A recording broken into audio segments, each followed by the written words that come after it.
So then, on the warm-up lap for the 1966 to 1985 Masters Historic Formula One, all 3 litres. And as they move on their warm-up lap, the field is led in pole position by Stephen Romack in the Tyrrell 1985, Martin Lauber in the March alongside him, then Gregory Thornton in the Lotus, and Nicholas Colivas. Bud Moeller of Texas in the Ensign and Chris Locke are on row 3. Then on row 4, it's Ron Maiden and Chris Bender in the Arrows, Steve Cook in the March.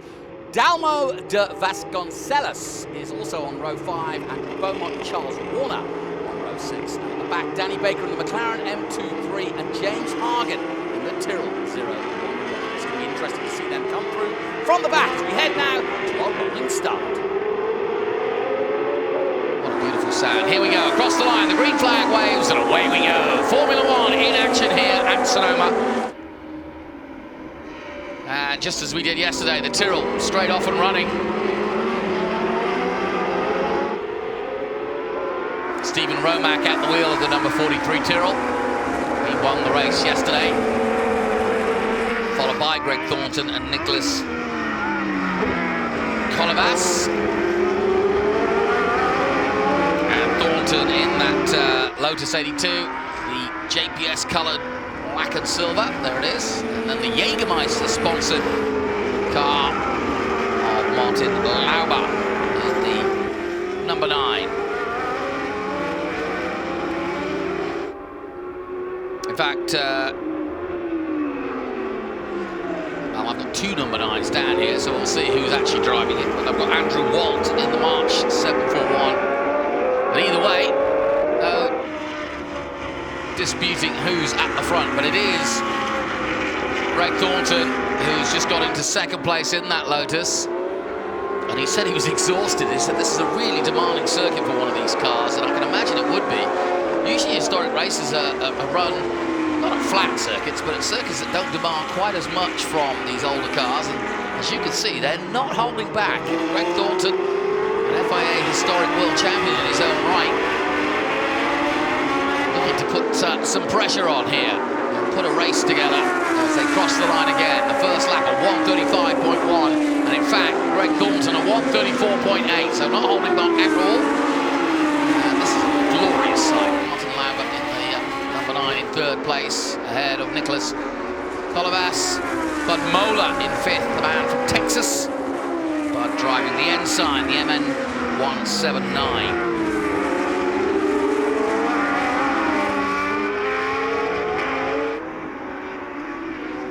Just to give you a little bit of background, the car you're looking at right now was the Tyrrell 012-6, built in 1985 and used in the 85 season. Tyrrell was the last and only team to still run the Cosworth DF-V Ford engine in 1985. And the car was raced by Martin Brundle, and of course American fans will know that Martin Brundle still very much involved in racing. His son's racing too, but of course he now commentates for Sky Sports. And so this was one of Martin's early cars. Brundle, one of the most accomplished drivers Britain's produced. And here comes Thornton. And he's looking at it, putting a race on, onto the dirt and dust he goes. Now he goes high and wide, but that Lotus, a really good job. And I think Mr. Romack has got his work cut out today, because Thornton clearly means business. And we're right behind him all the way. And this is an ex-Elio De Angela's car in 2nd place. Elio De Angela's one of the greats to watch, of course, back in the day.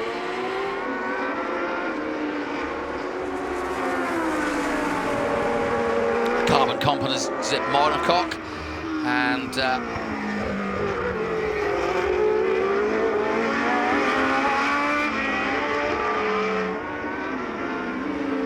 driven by Elio in 1982 in the British, French and German Grand Prix.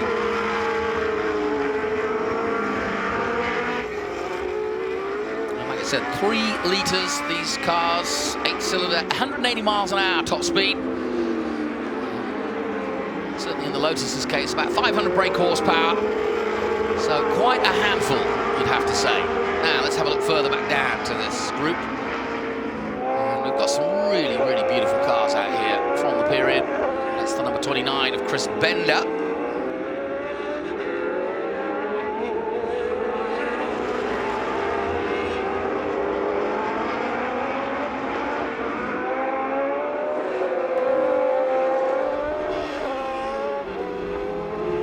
And still his battle at the front continues. Just trying to look at what the history is on Chris's car, Chris Bender's car. Across the line they come then, in a great sprint race here for Formula One. And let's look at the times, 1:31.3. They're not holding back at all. Great to see. And I had a feeling that this would be a good race, and it was yesterday as well. These two just going at it the whole race long.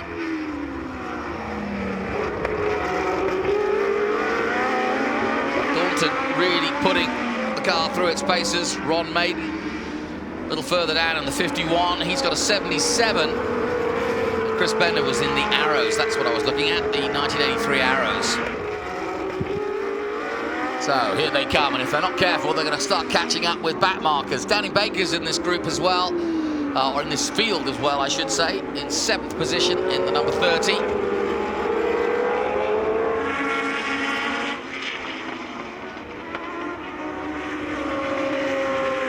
And this was when Lotus were not on the top of their powers per se, but not far off.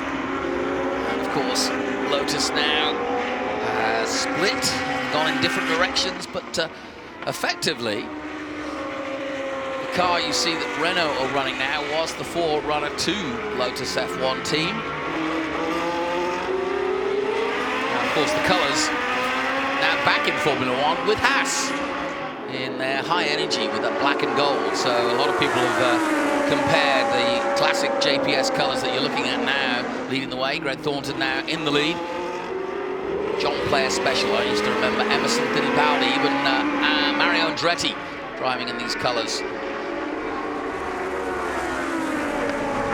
Now, I mentioned Greg Thornton. He came up and visited me yesterday, but Katie spoke up with him this morning, and Katie found out a little bit more about Greg Thornton and his car. All right, I'm here with Gregory Thornton, driving the 82 Lotus 91.5. And Gregory, we were just talking to Steve. You two were cutting it really close in the race on Saturday. What is going to be the result today? The result is I must try harder. It's as simple. The guy is a brilliant driver, a really nice guy. We raced together in Japan last year. This is his home track. So as anybody who's even walked this track knows, the home advantage is a long way ahead. He's got everything going for him, except he's got me behind him, so I'm going to give him a hard time today. With some of the viewers that maybe didn't catch the race on Saturday, tell us about it. I mean, how close was it? It was close. The guy puts the car in his mind in exactly the right place, in my mind exactly the wrong place every time I'm trying to get past him, which is brilliant. He handles his car amazingly well, and this track is all about faith. Most of the corners you can't see what's the other side, so you have to remember and have faith that you've got it right at 150 miles an hour. Now you have a special number 12 over here that other F1s maybe don't have. Tell us a little bit more about your car. You know, I'm very, very lucky. This is the car that actually won the Grand Prix, driven by Elio De Angelis in Austria in 1982. He beat Keke Rosberg driving a Williams by the closest ever finish in a Grand Prix, less than half a second after 2 hours of fighting. I gotta ask, the mouse on the top of your seat, is that for good luck? Yeah, that mouse was white when she started her life. She's gone a bit grey. Now she's been everywhere. She's traveled the globe, and she's our good luck little mini mouse. Well, Gregory, good luck out there. I hope your mouse serves you well, and I hope you do well and have fun this weekend. Thank you very much. He's a great character, no question about it. Greg Thornton, and now leading the way. He doesn't have to chase anymore. He might be beating Stephen Romack at the moment on his home track, but he's doing a really good job of laying down some really quick laps. He's just done, I may add, a 129.8. So he has upped the pace. So has Stephen Romack. He did a 130.9. So these two are really putting in some laps. There's some almost 12 seconds ahead of third place Martin Lauber. This is a really, really good display of racing, and Greg Thornton is showing his ability for sure. As we take a look at some of the other cars a little further down. This is Danny Baker now. Danny Baker, pre-race, was one of my favorites to go really well here. And he's going really well, but I thought he'd be further up the field.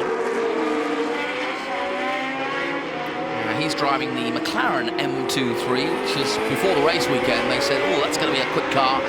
And Katie caught up with Danny earlier today to talk about this beautiful car.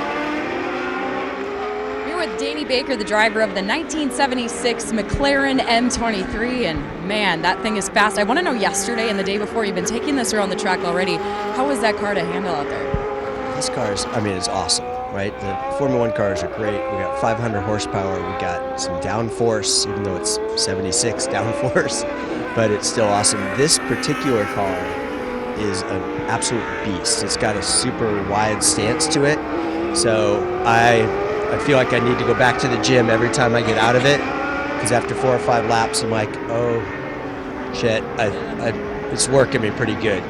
The Atlantic car, I feel like I'm on the front of it driving it. This car, sometimes I feel like I'm a little bit behind it trying to catch up to it. So I like getting more time in it so I can hopefully get ahead of it, toss it around a little bit, and make it do what it's supposed to do. We've talked to some of the other guys, other drivers in this F1 group, and we know it's all about fun this weekend, but you guys get a little bit competitive out there. I don't even think it's a question. We've got guys that have won Daytona, that have won Le Mans, that were SCCA national champions, that we've got guys that we have the most fun going out and racing. And these are, I mean, they're pieces. We don't want to hurt them, and we especially don't want to hurt each other, but we want these cars to be raced, and that's where we have our best time. And it's at this level, and even when we get in more competitive things, you know, first guy out of the car goes hand in your buddy your beer, and you talk about your great race, and it's just awesome. Like, my love for the cars and my love for the people is just what it's all about. All right, Mr. Baker, well, have fun out there in car number 30 this weekend. Thank you very much. Have a great day. And here he is. It competed in some 30 Grand Prix events spanning 3+ years. And look at this, another good battle going on here as they come out of the last corner. And that's the number 17 of Charles Warner. Warner just behind. There's Warner in the shadow, DN9. And that's the number 76 ahead of him. That's Andrew Beaumont in the Lotus 74. Similar colors, of course, with the JPS logos, and Chesterfield, JPS, all cigarette companies in the day. No more cigarette companies. Look at that double wing on that too. Interesting innovation. But Lotus were one of the best when it comes to innovations. And that's another beautiful, beautiful car. And they're maintained by Lotus. In fact, effectively a Lotus historic team. They have their own, I would call it factory, but it pretty much is a factory, and it's actually run by Colin Chapman's son. Colin Chapman, of course, the founder of Lotus Racing, and one of the great innovators and designers, and one of the real main drivers in the early days of Formula One. If Ross Brawn was one in his day and now is running motorsport at the F1 level, certainly Colin Chapman. Likes of Adrian Newey now, who follow him, are the movers and shakers behind what we all seem to remember, which is the drivers. But the likes of Colin, the likes of Adrian Newey, you've got a lot to thank for the wonderful cars that you see, both of yesteryear and, of course, now in modern Formula One. People forget that Ross Brawn was involved in the Mercedes effort early on. Is the head of motorsport for all of Formula One. As a world champion in his own car, effectively, with Brawn. With Jenson Button in that one-off season where Brawn again came out with an innovative design that no one else had really got their head around, and they wiped the floor with everyone. Jenson Button taking his one and only world championship. There's Nicholas Colivas In fourth position there in the elf colour, number 3 Tyrrell, 007 Tyrrell. Made its debut with Jody Scheckter at the wheel. Now, Jody Scheckter, the great South African racing driver, finished 5th in the Spanish Grand Prix where it made its debut.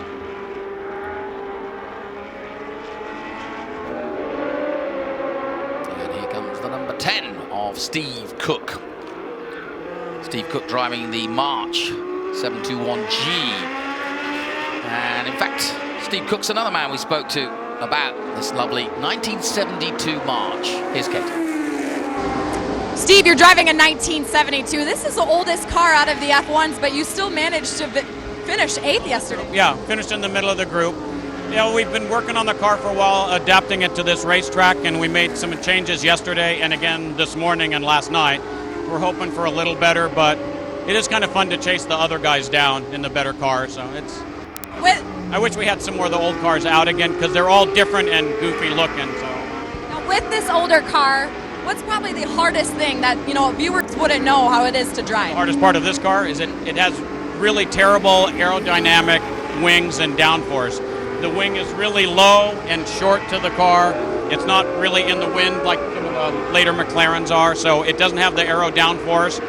And they made it really short to be nimble, so it's really nervous. All right, now I've talked to all your other buddies in this F1 group. They've all said they're going to be competitive. How are you planning to be out there today? I'm expecting to be better than we were yesterday. We think either changes we made are on the same line as yesterday, so we either made another little incremental step or we made it worse, and then we'll go the other way next time. But it's all an experiment trying to adapt. I think the track was better yesterday because it was a little sunnier out, so I don't know if people are all going to improve. We'll see. Well, Steve, be competitive. Most importantly, have fun this weekend. It's all fun. Great. Thanks, guys. Yeah, it's interesting talking about the wings on both the front and the rear there, and they're somewhat rudimentary. And when you'll see the Formula One car of 2016, you'll see how that has evolved. But that's the point.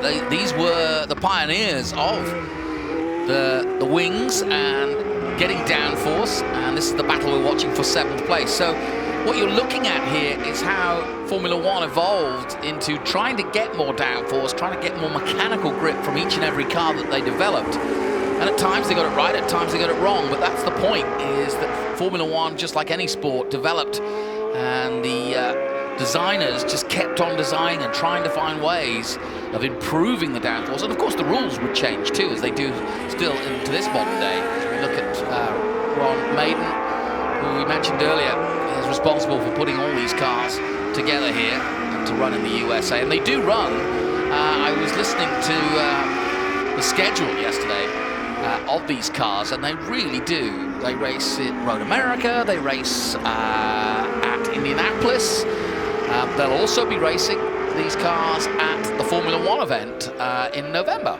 So if you are at the Circuit of the Americas watching the modern day Formula One race, you'll see these guys in action on the undercard, and it really is quite a thrill to compare them. And what you'll notice if you do go to that race is that the Formula One technicians, engineers, the likes of Adrian Newey and the team managers, Matteo Binotto from Ferrari, will be watching very carefully. They love to watch the history of these cars and see, you know, there's always ideas to be got from those of yesteryear. And like I said, while these cars effectively now in comparison were rudimentary, there's no question that at the time they were these cars were right on the cutting edge of experimentation with ground effects, with downforce, and with trying to create as much power to weight and mechanical grip around the corners as they could, and also get those big tires to put as much power down without getting sideways completely. Well, that happened too. And a good view of Danny Baker enjoying it. But like he says, it's a very physical. I take my hat off now to the likes of Jody Scheckter and Gilles Villeneuve and many of them all. They probably were fitter than we gave them credit for. It's always good to see James Hunt jumping out of his 70s McLaren and having a cigarette, but if he's bustling one of those round, or he was in the day, or Mario Andretti for that matter, then they were doing a pretty good job physically. And as Danny was saying, you know, when you're doing 150 miles an hour in this, you know about it.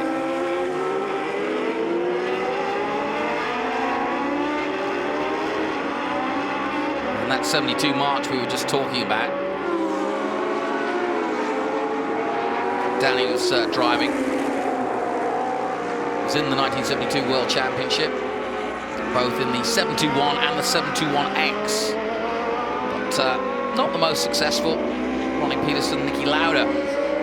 It's worth mentioning, given that we've got a car that Nicky did drive, that we say farewell to the great Nicky Lauda, three-time world champion, who had such an amazing career. And if you want to learn about motor racing, go and watch the film Rush, because you'll get a real insight into both Nicky Lauda's career, but also into these sorts of cars and what it took to drive them. And Ron Howard did a brilliant job, I think, of portraying motorsport, which has never been easy to do. There's been about 3, maybe 4 good movies, including the Grand Prix movie, the Le Mans movie. In fact, you'll see a car from the 66, or from the early 70s, 917 coming up later. But yeah, go and check out that movie. Had a lovely conversation with Mario Andretti recently about that movie, because it's all about Nicky Lauda's battle with James Hunt for the 1976 world title. In the middle of it, the race finishes, and it's all about the world championship and who would win it. And Mario says, I never got mentioned. I won the race. Lovely character. And still driving, I may add, doing the 2-seaters at the Indy 500 and many of the other. He'll be there in Detroit this weekend, I'm sure, around Belle Isle. That's where Indy are this weekend. So Steve Cook, currently in 10th position, pushing that march as hard as he dare.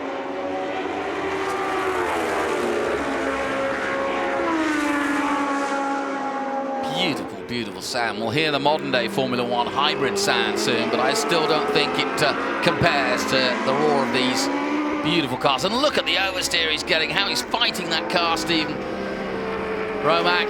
But he can't catch the Lotus at the moment. He leads the way, and he's getting into traffic now. So if Romac's going to have a chance of catching him, it's going to be now. And he's making short work of making his way through that traffic. And Thornton's on a mission, isn't he?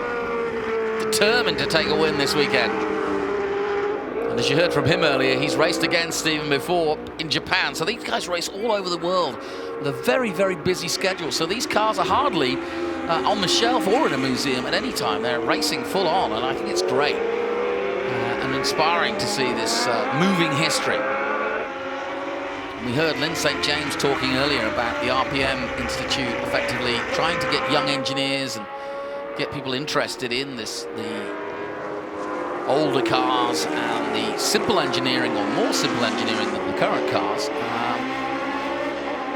and get people to understand and work on these sorts of cars, because it is a moving history, and long may it continue. I think if we can keep these sorts of cars running for the next 30 or so years, I think it'll be a real accolade. And there's the checkered flag then for Greg Thornton. He wins the 3-litre Formula One Historics here at Sonoma. A great job done by him.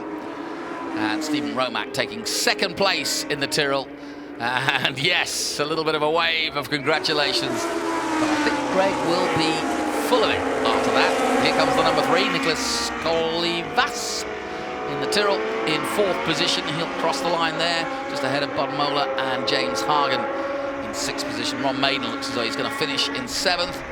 And here they come. Oh, a little moment there for... Oh, I say a little moment, he's going to have another go. Martin Lauber thought about it. And I thought he was going to lose it there on the turn 10 corner, but he didn't. And he'll need a Jägermeister after that. Nicely done. So, Nicholas Colivas does finish 3rd place ahead of Martin Lauber. It was a good little battle between them. Confirmation then of the results of Group 4 in the Sonoma Speed Festival. Greg Thornton in the Lotus wins ahead of the poleman, Steve Romac in the Tyrrell, and also in a Tyrrell, Nicholas Colivas is 3rd, as we look back at some of the action. Here's a look at the highlights there. Off went the Tyrrell into the distance early on, but Greg Thornton started about, what, third, and then slowly made his way through, and eventually would make his way through all the way to the top. We had some good battles throughout, but here was the sort of key moment into 11. A nice turn back, a switch back, and the following lap into the lead he went, and after he got that lead, Greg Thornton didn't look back, and it was a really, really good race by the Brit. Greg Thornton, a former FIA historic Formula One world champion, and showing why. There you go. Checkered flag then, and the sun's starting to come out here at Sonoma Raceway as we celebrate more great racing.